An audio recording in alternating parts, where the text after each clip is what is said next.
conquête de la souveraineté passe avant tout par l'exploitation des ressources nationales au profit de nos populations.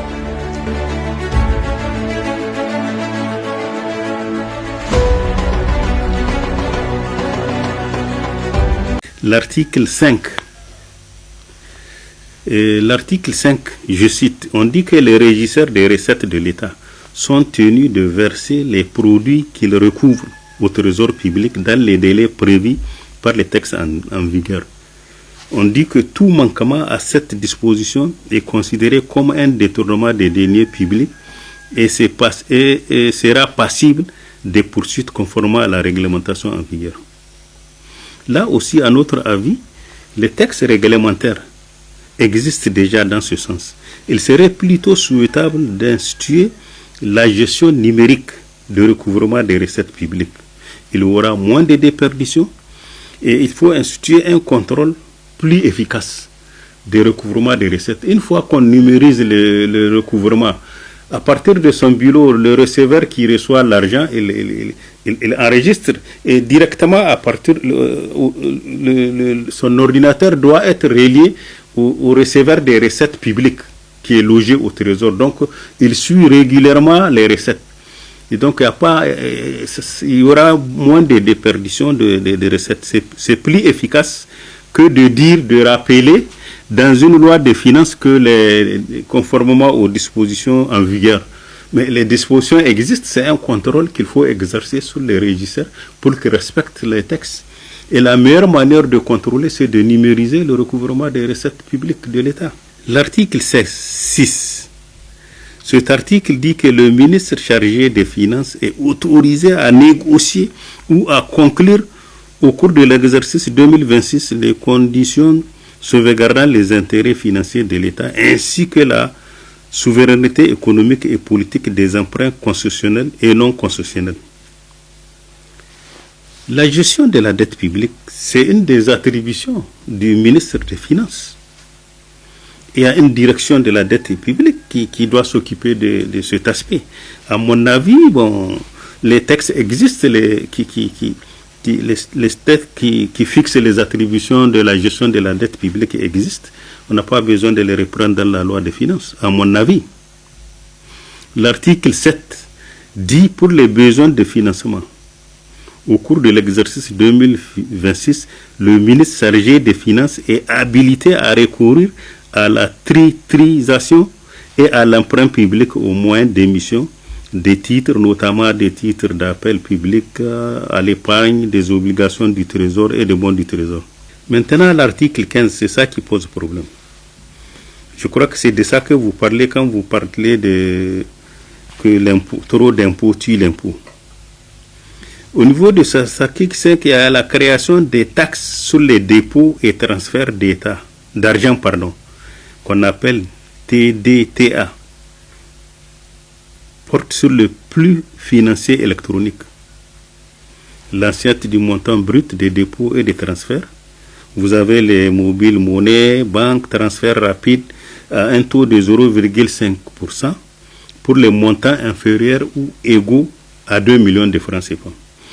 Vous avez une autre taxation qui fait 5% pour les montants supérieurs à 2 millions. À mon avis, cette taxe-là risque de bloquer le flux financier, de créer ainsi plus de problèmes que de solutions heureuses au climat des affaires au Niger. Parce que ça risque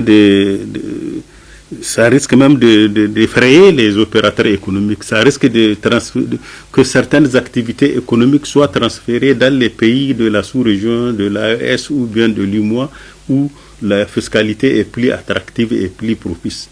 Puisque les textes permettent à chaque opérateur économique de s'installer là où il veut. Et cette disposition risque de créer des problèmes aux opérateurs économiques. Nous pensons que le gouvernement aurait dû discuter de la partie réglementaire de la loi des finances avec les acteurs économiques, conformément à la coutume établie en pareille circonstance.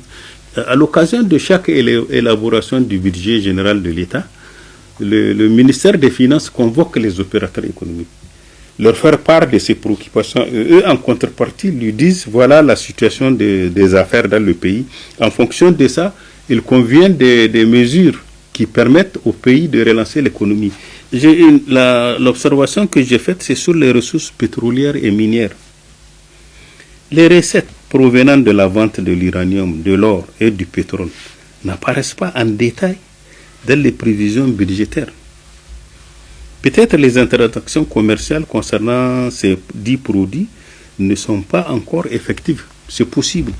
Mais à mon avis, le budget, on dit qu'il a été élaboré sur la base des indicateurs macroéconomiques. On doit essayer d'indiquer aux citoyens lambda l'impact de la création de ces 3 sociétés, la société qui est chargée de la production de l'uranium et de sa vente sur le marché extérieur, la société créée chargée d'exploitation de l'or et de sa vente sur le marché extérieur, et la SONIDEP qui est une société chargée d'exploiter le pétrole et de le vendre sur le marché intérieur. Il faudrait que les Nigériens lambda sentent cette emprise de notre gouvernement sur les matières naturelles du pays.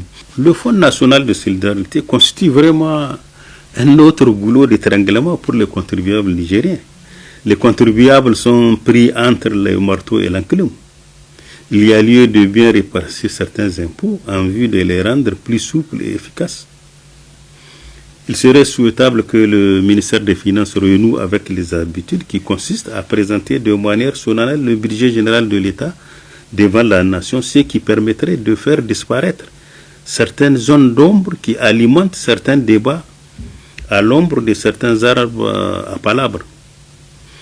Parce que quand vous prenez certaines taxes qui sont prélevées par le fonds, le fonds prélève, je crois, 1% sur les salaires des travailleurs, et il prélève sur les indemnités des responsables administratifs et politiques. C'est une sorte d'impôt qui ne dit pas son nom, puisqu'il a été institué par une ordonnance. Or, la définition même d'impôt, c'est un prélèvement d'autorité. Or, c'est d'autorité qu'on a pris une ordonnance pour prélever sur les avantages et dans cette loi de finances, quand vous regardez, on a institué encore un autre, on a essayé de relever à la hausse l'impôt général sur les revenus. Donc ça pose problème. Moi je pense que là aussi il va falloir s'asseoir, il va falloir que le ministère des Finances accorde son violon avec le fonds de solidarité. Parce que ce fonds-là, il prélève souvent sur certaines taxes prévues par la loi des finances. Il prélève, il fait des prélèvements, mais qui ne sont pas soumis au contrôle régulier des dépenses de l'État. Et le montant important mobilisé, il est soustrait de la position nette du gouvernement devant la Banque centrale. Et ça, c'est pas bon. Les 35, par exemple, milliards qui sont mobilisés auraient dû être gardés dans les écritures du Trésor national.